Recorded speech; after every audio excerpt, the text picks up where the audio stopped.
I grew up in Montreal, and I suppose being an Anglo in Montreal, minority within a majority, gave me a sense on the one hand of being an outsider, and the other hand of wanting to get in on the inside. And so that got me into journalism. As for why foreign reporting and those foreign cultures, I think the reality is, as I think Nala has just implied, foreign reporting, foreign correspondent is the best job in journalism.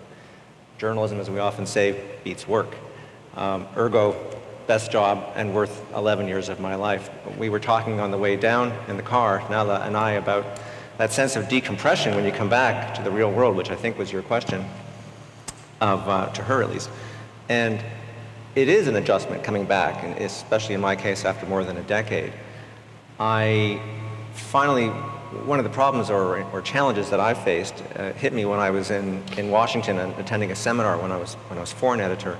All the other editors from these American papers, maybe their first time in DC, they wanted to go on their first night off to the Vietnam War Memorial.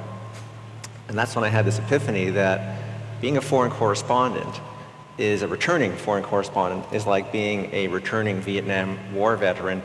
Nobody wants to hear your stories.